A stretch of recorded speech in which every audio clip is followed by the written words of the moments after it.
Hello बच्चों, good evening. और बताइए, हालचाल ठीक है? पढ़ाई वढ़ाई चल रही है?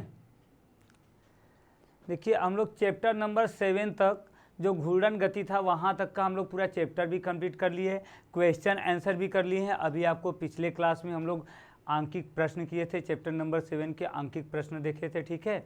आज हम लोग देखिए न्यू चैप्टर स्टार्ट करेंगे, चैप्टर नंबर 8, क्लास 11 के भौतिक विज्ञान का चैप्टर नंबर 8 स्टार्ट करेंगे। चैप्टर का नाम क्या है? गुरुत्वाकर्षण। गुरुत्वाकर्षण, ग्रेविटेशनल स्टार्ट करेंगे। इसमें आज हम लोग का फर्स्ट लेक्चर है, ठीक है, पहला लेक्चर है। तो पहले समझ लेते हैं कि गुरुत्वाकर्षण क्या होता है। देखिए, गुरुत्वाकर्षण सिंपल सी बात है कि आकर्षण बल होता है, और इसमें जो आकाशीय पिंड होते हैं, जैसे ग्रह होता है, उपग्रह होता है, तो इनके जो अंतर्गत इनके बीच में जो बल होता है, आकर्षण बल, प्रतिकर्षण बल, या जो भी बल होता है, उसके बारे में हम लोग चर्चा करते हैं इस चैप्टर में, ठीक है। और आज का जो हमारा टॉपिक है, इसका देखिए ये है केपलर के नियम। हमको आज का जो फर्स्ट लेक्चर है, इसमें केपलर के नियम के बारे में समझना है कि केपलर का नियम क्या था, केपलर ने कौन सा नियम दिया था। और बता दें, जैसे कि आपको देखिए पीडीएफ, बहुत बच्चे पूछते हैं सर पीडीएफ कहाँ मिलेगा, पीडीएफ नहीं मिलता है। पीडीएफ के लिए देखिए आपको alpha institute pro application download करना है, जो कि प्ले स्टोर पर अवेलेबल है, ठीक है। डाउनलोड करके रजिस्टर कर लेना है, बिल्कुल फ्री में। यहाँ पे आपका पूरा क्लास भी चलता है हर सब्जेक्ट का, और पीडीएफ भी आपको इसमें मिल जाएंगे, ठीक है। तो चलिए देखिए हम लोग स्टार्ट करते हैं। तो देखिए करें तो पहले हमको जानना है आज का टॉपिक क्या है। केपलर का नियम क्या है? केपलर का नियम, ग्रह संबंधी नियम। तो पहले हम जान लेते हैं कि ग्रह क्या है और उपग्रह क्या है, ठीक है। तो पहला हम टॉपिक यही देख लेते हैं कि ग्रह क्या है और उपग्रह क्या है, ठीक है। तो देखिए ग्रह हम देख लेते हैं। ग्रह, तो देखिए ग्रह सिंपल सा ये है कि वे सभी आकाशीय पिंड, ठीक है, वे सभी आकाशीय पिंड, ब्रह्मांड में स्थित वे सभी पिंड, सभी वस्तु जो सूर्य का चक्कर लगाती हैं, उसे क्या कहते हैं? ग्रह कहते हैं। जैसे पृथ्वी भी एक ग्रह है, चंद्रमा ग्रह है, ठीक है। जितने भी आकाशीय पिंड सूर्य का चक्कर लगाते हैं, उसे क्या कहते हैं? ग्रह कहते हैं। तो देखिए, वे आकाशीय पिंड, वे सभी पिंड जो सूर्य का चक्कर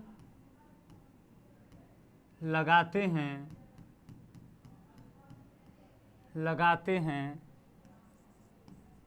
ग्रह कहलाते हैं, ग्रह कहलाते हैं, ठीक है। वे सभी आकाशीय पिंड, जितने भी पिंड क्या करते हैं? सूर्य का चक्कर लगाते हैं, उन्हें क्या कहते हैं? हम ग्रह कहते हैं। क्या कहते हैं? ग्रह। जैसे में देख लीजिए, जैसे में देखिए आपका चंद्रमा हो गया, पृथ्वी हो गया, पृथ्वी, ठीक है। जितने भी है आप पढ़े हैं सभी ग्रह, मंगल ग्रह, ये सब क्या है? आपके ग्रह हैं, ठीक है। ये तो देखिए ये बात हो गई ग्रह की। क्या हो गया? ये ग्रह की। ग्रह किसे कहते हैं? क्योंकि हमको जो पढ़ना है केपलर का ग्रह संबंधी नियम ही पढ़ना है, ग्रहों के गति संबंधी नियम पढ़ना है, ठीक है। देखिए यही है ना केपलर के नियम, मतलब केपलर के ग्रह संबंधी नियम। तो पहले हम ग्रह उपग्रह जान लेंगे, उसके बाद नियम देखेंगे। तो यह ग्रह हो गया। अब दूसरा देखिए हमारा जो पॉइंट है वो क्या है? उपग्रह। उपग्रह, ठीक है। तो देखिए ग्रह में तो हमने देख लिया कि जो सूर्य का चक्कर लगाते हैं उसे क्या कहते हैं? ग्रह कहते हैं, ठीक है। अब जो ग्रहों का चक्कर लगाएगा, वे पिंड जो ग्रहों का चक्कर लगाते हैं, उन्हें हम क्या कहते हैं? उपग्रह कहते हैं। क्या कहते हैं? उपग्रह। तो देखिए, वे पिंड जो ग्रहों का चक्कर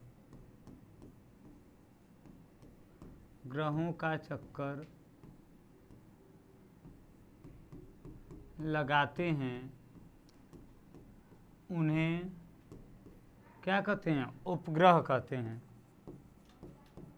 उपग्रह कहते हैं।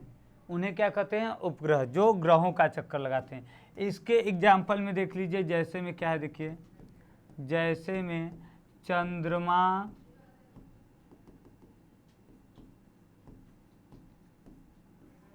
पृथ्वी का उपग्रह है। ठीक है, जो चंद्रमा है ये सूर्य का चक्कर लगाता है। देखिए, चाहे पृथ्वी का, पृथ्वी देखिए, पृथ्वी सूर्य का चक्कर लगाती है, तो पृथ्वी क्या है? ग्रह है। चंद्रमा भी सूर्य का चक्कर लगाती है, चंद्रमा भी एक प्रकार का ग्रह है। लेकिन जो चंद्रमा है ये सूर्य के साथ साथ पृथ्वी का भी चक्कर लगाती है, मतलब एक ग्रह का चक्कर लगाती है, तो ये क्या कहलाएगी? उपग्रह कहलाएगा। ठीक है, तो ये आपके देखिए दो टॉपिक हो गए, ग्रह तथा उपग्रह। अब इसी पर हम देखेंगे कि ग्रहों संबंधी केपलर के नियम, केपलर के ग्रह संबंधी कौन कौन से नियम है ये देखेंगे हम। और इसको देखने से पहले जितने लोग जुड़े हैं सभी लोग एक बार वीडियो को लाइक कर लें। ठीक है, और चैनल को अगर सब्सक्राइब नहीं किए तो सब्सक्राइब कर लें और शेयर भी कर दिया करें।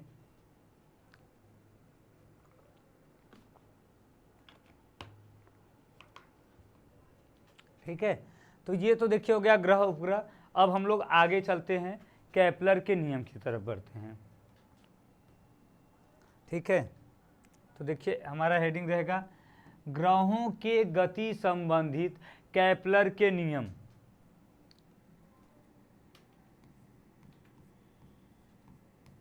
ग्रहों के गति संबंधित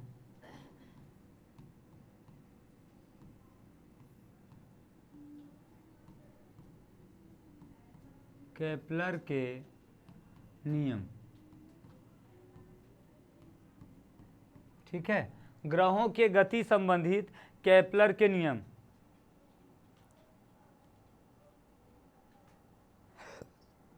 ठीक है, तो देखिए केपलर के नियम क्या थे? जो ग्रह होते हैं सूर्य का चक्कर लगाते हैं, तो सभी ग्रहों के सूर्य के चक्कर लगाने के अनुसार उनके बीच संबंध, मतलब कौन सा बल लगेगा, किस प्रकार से वो गति करते हैं, इनके संबंध में इसको समझाने के लिए, बताने के लिए केपलर ने 3 नियम दिया था। ठीक है, और उसी तीनों नियम को हमें आगे देखना है।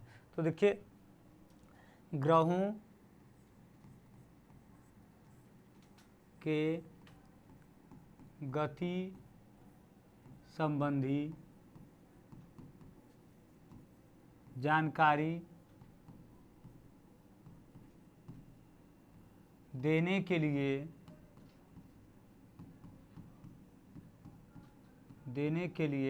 केपलर ने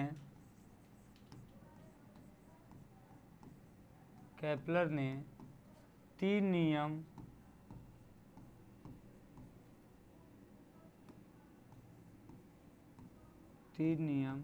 प्रस्तुत किए।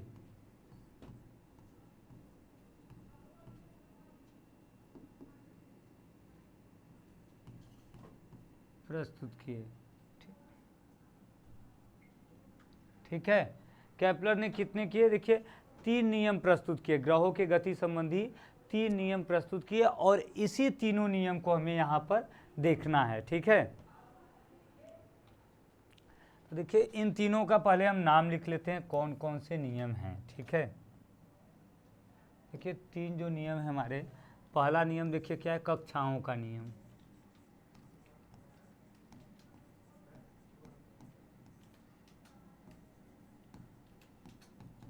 कक्षाओं का नियम।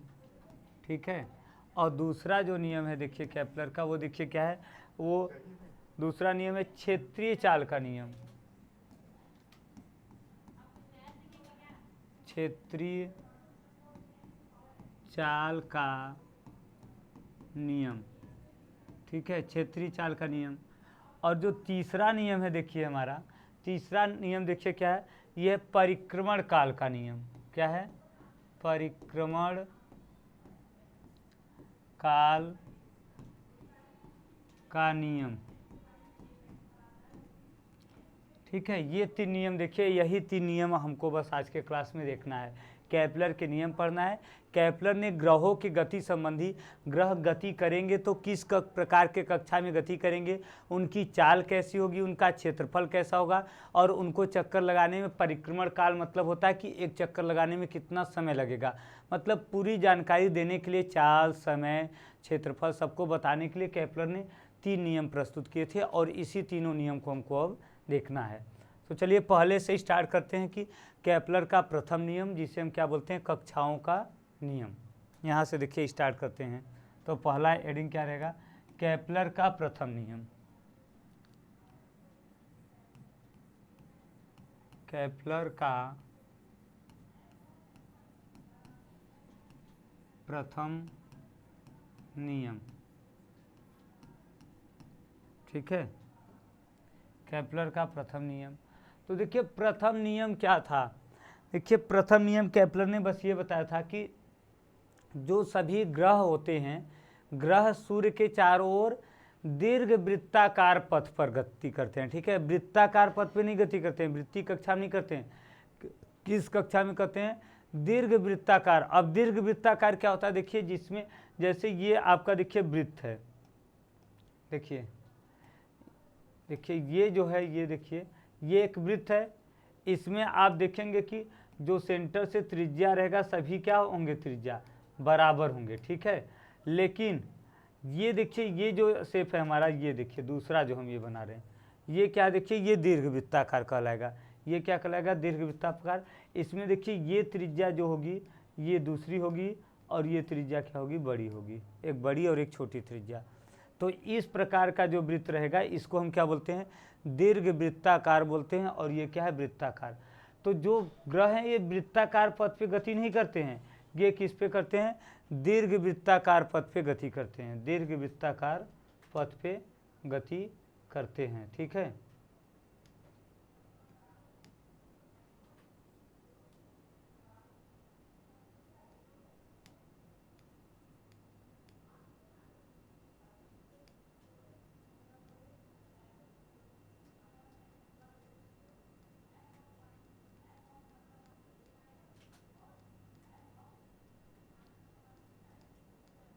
चलिए तो देखिए इस नियम के अनुसार,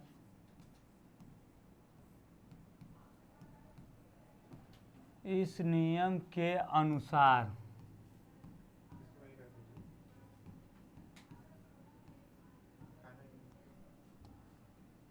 देखिए, इस नियम के अनुसार देखिए क्या होगा, इस नियम के अनुसार देखिए सभी ग्रह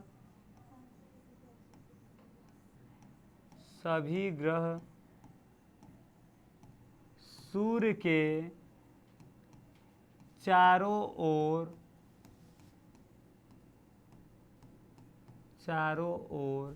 दीर्घवृत्ताकार, ठीक है। सभी ग्रह सूर्य के चारों ओर, अभी जैसे बताए थे ना, दीर्घवृत्ताकार पथ में, दीर्घवृत्ताकार पथ पर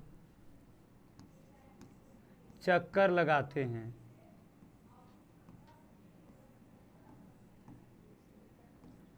चक्कर लगाते हैं, ठीक है।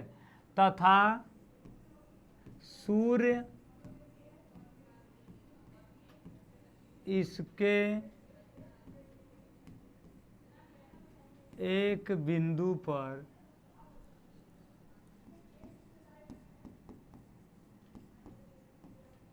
फोकस होता है, स्थित होता है,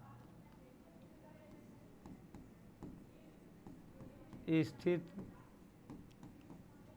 होता है, जिसे फोकस कहते हैं, फोकस कहते हैं, ठीक है। यही देखिए, यही उनका क्या था, केपलर का नियम था, पहला नियम। पहला नियम देखिए क्या था केपलर का, कि सभी ग्रह सूर्य के चारों ओर दीर्घवृत्ताकार पथ पर, दीर्घवृत्ताकार कक्षा में क्या करते हैं, चक्कर लगाते हैं, और सूर्य क्या होता है, इस दीर्घवृत्ताकार पथ के उसके एक केंद्र बिंदु पर या एक बिंदु पर स्थित होता है, जिसे हम क्या कहते हैं, फोकस कहते हैं। क्या कहते हैं, फोकस कहते हैं।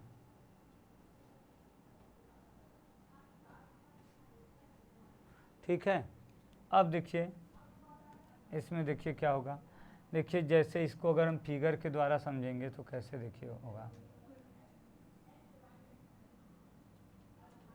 देखिए इस प्रकार रहता है दीर्घवृत्ताकार। ठीक है। अब देखिए यहाँ पे देखिए जो है ये देखिए क्या है,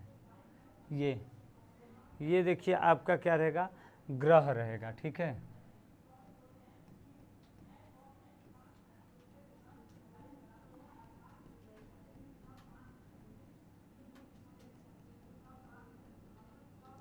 इस प्रकार से गति करता है। और सूर्य देखिए क्या पर होता है, देखिए इसके एक बिंदु पर यहाँ पर देखिए क्या होगा, देखिए सूर्य स्थित होगा। ठीक है। ये देखिए ये केपलर का नियम था। ये किसका नियम है, देखिए केपलर का ये नियम है। किसका नियम है, केपलर का। केपलर ने देखिए यही बताया था कि सभी ग्रह सूर्य के चारों ओर दीर्घवृत्ताकार पथ पर क्या करते हैं, दीर्घवृत्ताकार पथ पर चक्कर लगाते हैं। देखिए ये आपका जो पथ है देखिए दीर्घवृत्ताकार है। कैसे पहचानेंगे, देखिए इसमें दो प्रकार की त्रिज्या होगी।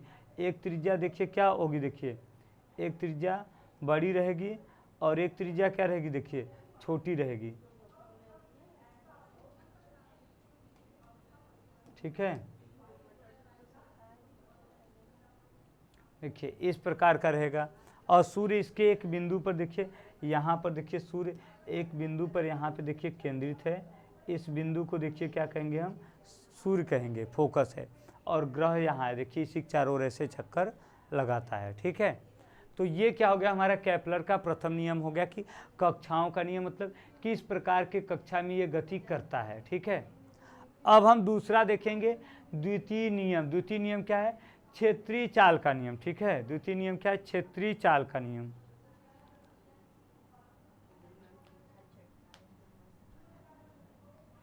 तो देखिए केपलर का, देखिए केपलर का द्वितीय नियम। ठीक है। केपलर का द्वितीय नियम। तो देखिए केपलर का द्वितीय नियम देखिए क्या है,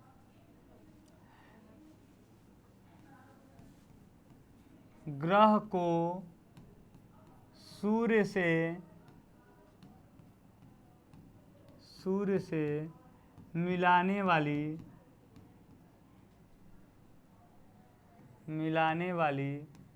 रेखा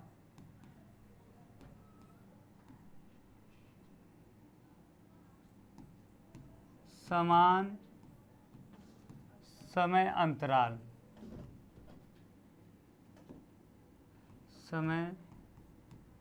अंतराल में समान दूरी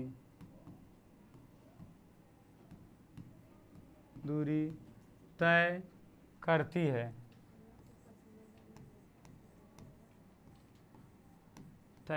है। ठीक है। ग्रह को सूर्य से मिलाने वाली रेखा समान समय अंतराल में समान क्षेत्रफल।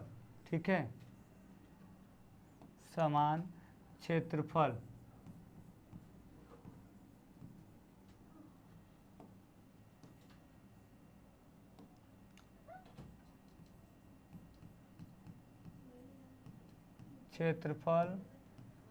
तय करती है। ठीक है। ये देखिए ये क्या है, ये देखिए ये केपलर का क्या है, द्वितीय नियम है, क्षेत्रफलीय नियम। ठीक है।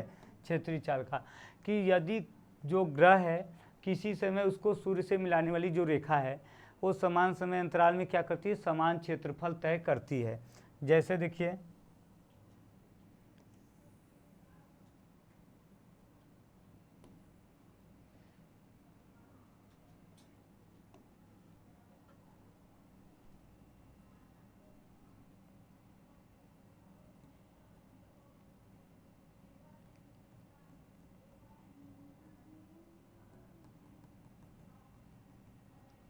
ओके, यहाँ पे जो है देखिए ये क्या है,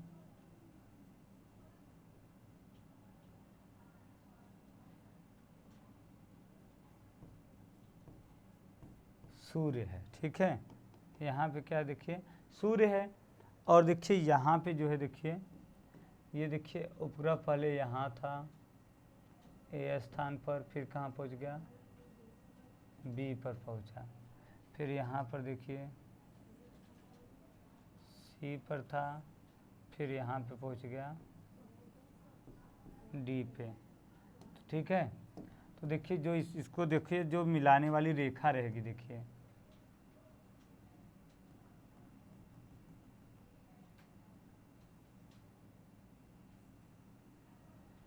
ये रेखा रहेगी एक, और एक देखिए ये रेखा है यहाँ पे। देखिए ये दूरी भी जो है यहाँ से देखिए यहाँ तक क्या है, डेल्टा टी समय में है। ठीक है, और ये दूरी भी देखिए यहाँ से यहाँ तक क्या है, डेल्टा टी समय है। ठीक है, जब ये देखिए डेल्टा टी समय में ये ए से बी तक जाता है और डेल्टा टी समय में ही सी से डी तक जाता है, तो देखिए इस नियम के अनुसार क्या हमको मिलेगा, यहाँ पर देखिए ये दिखाई देगा कि केपलर के नियम से देखिए ए, यहाँ पे यस कर दीजिए सूर्य को, तो देखिए ए यस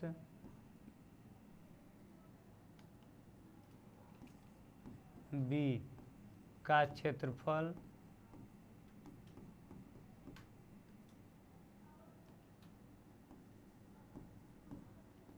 बराबर किसका क्षेत्रफल आ जाएगा, देखिए सी एस डी का क्षेत्रफल। यही देखिए केपलर का द्वितीय नियम है कि समान समय अंतराल में अगर दूरी तय कर रहा है तो जो इसका देखिए क्षेत्रफल बनेगा, ये क्षेत्रफल जो बनेगा देखिए, ठीक है, ये क्षेत्रफल दोनों देखिए क्या आ जाएंगे, बराबर आ जाएंगे, दोनों क्षेत्रफल क्या होंगे, बराबर हो जाएंगे। ये केपलर का क्या है, द्वितीय नियम है, जिसे हम कहते हैं क्षेत्रीय चाल का नियम, कि जितने समय में ये क्षेत्रफल तय करेगा उतने ही समय में ये भी क्षेत्रफल तय करेगा। ठीक है,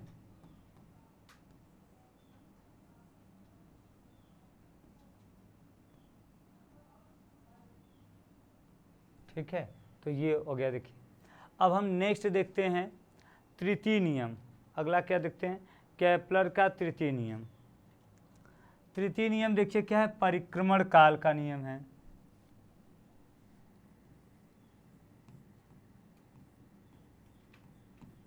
केपलर का तृतीय नियम। ठीक है, तृतीय नियम में देखिए परिक्रमण काल का नियम है कि वो कितना समय लेगा।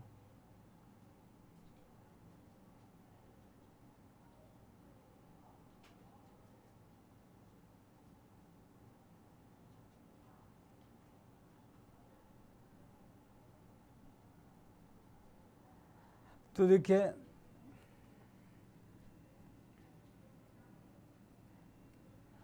इस नियम के अनुसार देखिए जो किसी ग्रह का परिक्रम, किसी ग्रह के देखिए किसी ग्रह के परिक्रमण काल का वर्ग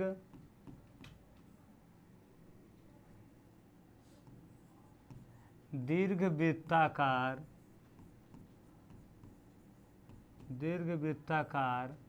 कक्षा के अर्ध दीर्घ अक्ष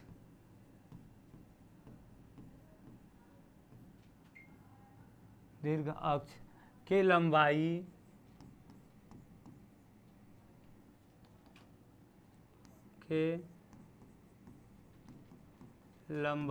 के तृतीय घात,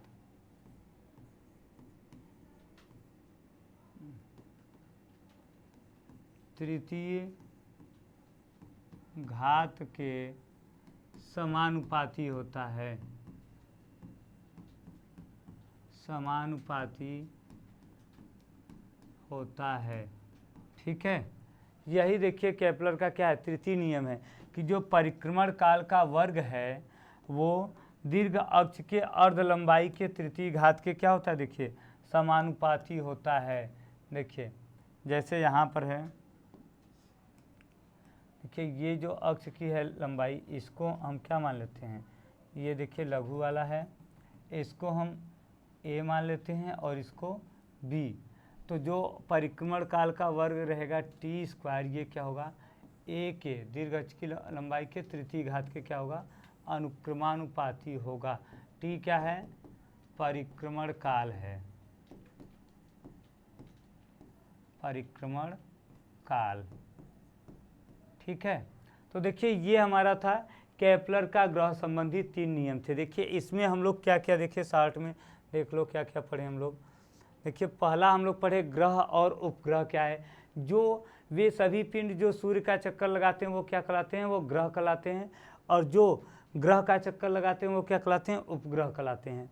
तो इन ग्रहों के गति संबंधी केपलर ने उनकी स्थिति, उनका कक्षा, उनका क्षेत्रफल, परिक्रमण काल सबको बताने के लिए 3 नियम प्रस्तुत किया केपलर ने। ठीक है, वो क्या है, कक्षाओं का नियम, क्षेत्रीय चाल का नियम, परिक्रमण काल का नियम। अब हम पहला नियम जब देखेंगे, देखिए कक्षाओं का नियम, तो पहले नियम में उन्होंने बता दिया कि सभी ग्रह सूर्य के चारों ओर क्या करते हैं, एक दीर्घ वृत्ताकार कक्षा में क्या करते हैं, चक्कर लगाते हैं, और सूर्य इसके एक बिंदु पर फोकस होता है, जिसे क्या कहते हैं, स्थित होता है, जिसे हम क्या कहते हैं, फोकस कहते हैं। और दूसरा नियम बताया कि सूर्य को उपग्रह से मिलाने वाली जो रेखा है उपग्रह को सूर्य से, समान डेल्टा टी समय में जितना क्षेत्रफल यहाँ चलेगी, दूसरे जगह भी डेल्टा टी समय में उतना ही क्षेत्रफल तय करेगी। दोनों का क्षेत्रफल क्या आ जाएगा, बराबर आएगा। ये द्वितीय नियम है।